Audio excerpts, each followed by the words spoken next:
안녕하세요, 카페 큐레이터 IK입니다. 오늘 여러분들과 살펴볼 캡슐은 바로 파이크 플레이스 캡슐 비교 리뷰입니다. 지난번에 한 번씩 네스프레소 돌체구스토 캡슐을 한 번씩 마셔봤습니다. 근데 저도 궁금하긴 합니다. 어떻게 차이가 있는지요. 자, 오늘 각각 두 캡슐을 비교 리뷰하기 전에 일단 캡슐 설명 다시 한번 설명드릴게요. 스타벅스 파이크 플레이스 로스트는 스타벅스 파이크 플레이스 마켓에서 시작한 최초의 블렌드로 부드럽고 조화로운 블렌딩에 초콜릿과 구운 견과의 풍미가 은은하게 더해진 커피입니다. 돌체구스토는 강도가 8이고요. 12개에 7,900원. 에스프레소는 강도가 7이고 10개에 7,700원입니다. 그리고 두 캡슐의 공통점 중에 하나는 바로 룽고 전용 캡슐이라는 겁니다. 에스프레소는 크게 에스프레소와 룽고로 나뉘지만 돌체구스토 캡슐들은 좀 더 다양하게 세분화되어 있긴 한데요. 돌체구스토에서 룽고 캡슐은 많지는 않습니다. 요거는 좀 참고 부탁드릴게요. 그런데 두 개의 캡슐인데 강도가 다르다는 건 좀 신기하죠. 분명히 네스프레소와 돌체구스토 같은 커피를 로스팅했을 것 같고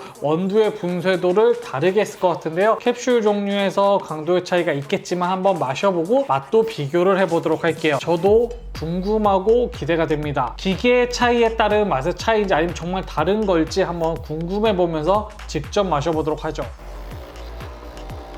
돌체구스토는 두 칸으로 맞춰서 커피를 내렸고요. 에스프레소는 그냥 에스프레소 버튼 눌렀습니다. 뭐 요건데 나오는 결과물은 조금 더 돌체구스토가 물이 좀 더 많이 나왔습니다. 그거는 양해를 해주시고요. 자, 그러면 향을 맡아보도록 할게요. 늘 신기해요. 조금은 다릅니다. 돌체구스토부터 설명을 좀 드리면 일단 둘 다 뭐 향은 좀 잘 모르겠습니다. 설명드렸던 건요. 아쉬운 부분이 좀 많아서 그래요. 돌체구스토에는 일단 구운 견과 초콜릿 향이 조금은 느껴집니다. 뭐 많이는 아니지만 조금은 느껴져요. 에스프레소도 솔직히 잘 모르겠는데 근데 네스프레소로 내렸을 때 조금 더 과장스러운 그런 특징들이 있습니다. 몇 가지 향과 맛이 탁탁 이렇게 좀 이렇게 꽂히는 게 있어요. 그거는 조금 다르고요. 그리고 특히 네스프레소 머신으로 내릴 때는 룽고 캡슐을 에스프레소로 내리면 특히 더 그런 향과 맛이 좀 느껴질 때가 있는데 역시 그거와 특별하게 다르지 않습니다. 향은 일단 둘 다 비슷하게 난다. 약간의 차이가 있다 물론. 하지만 물론 맛을 보고 좀 더 자세하게 이야기를 해보도록 할게요.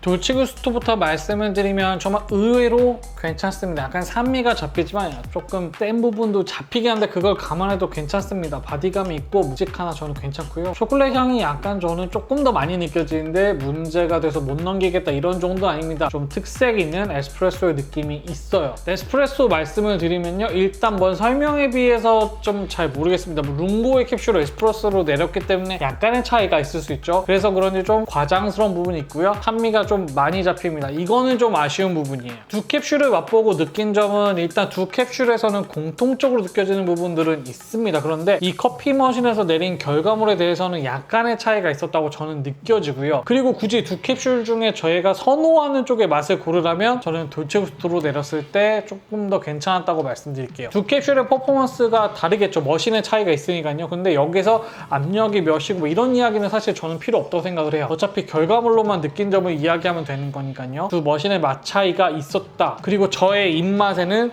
돌체구스토로 내린 쪽이 조금 더 괜찮았다. 이렇게 말씀을 드리겠습니다. 자, 그러면 이제 룽고로도 맛을 봐야겠죠? 룽고로도 내려볼게요.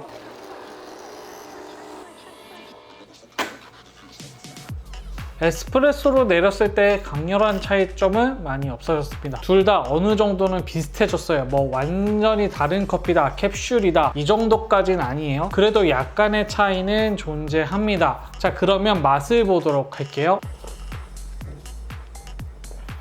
돌체구스토부터 맡은 향을 말씀드리면 일단 에스프레소로 마셨을 때보다는 약간 어떤 특징은 사라졌습니다. 바디감은 비교적 가볍습니다. 산미는 거의 잡히지 않아요. 그런데 되게 가볍고 안정적입니다. 어떤 특징을 설명하기보다는 부담 없이 즐길 수 있는 커피라는 생각이 먼저 들었어요. 에스프레소 이어서 말씀을 드리면 맛을 봤을 때도 여전히 설명에 대한 부분은 조금 찾기 전 어려웠습니다. 견과류의 느낌은 잘 모르겠고요. 에스프레소의 그런 떫은 느낌은 잘 안 느껴졌어요.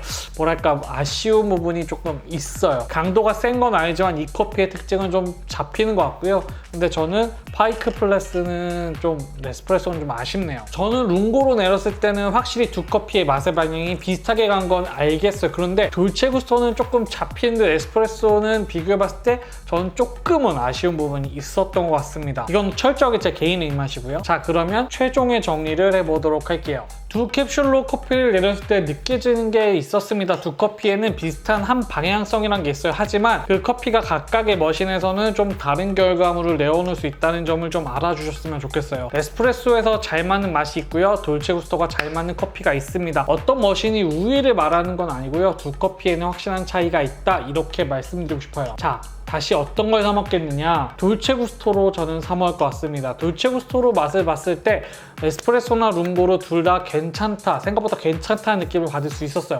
저는 괜찮았습니다. 에스프레소는 저는 좀 비교적 아쉬운 부분이 있었던 것 같아요. 제가 워낙 에스프레소의 기대감이 높았을 수도 있고요. 에스프레소에서는 분명히 또 이것 말고 좋은 커피가 있죠. 그러니까 저는 돌체구스토 가지고 계신 분들은 그래도 한 번쯤 드셔볼 만한 커피라는 생각이 들고요. 에스프레소 가지고 계신 분들은 뭐 더 좋은 캡슐들 많으니까 그것도 한번 참고해 보라고 말씀드리고 싶습니다. 자, 벌써 또 다양한 이야기를 나눴습니다. 오랜만에 또 네스프레소와 돌체구스토 캡슐을 동시에 비교한 것 같아요. 저도 사실 이런 컨텐츠가 재밌습니다. 앞으로도 계속해서 다양한 캡슐, 커피 설명드릴게요. 앞으로도 많은 기대 부탁드리겠습니다. 도움이 되셨다면 좋아요와 구독, 알람 설정까지 해서 더 많은 커피 이야기 확인해 주세요.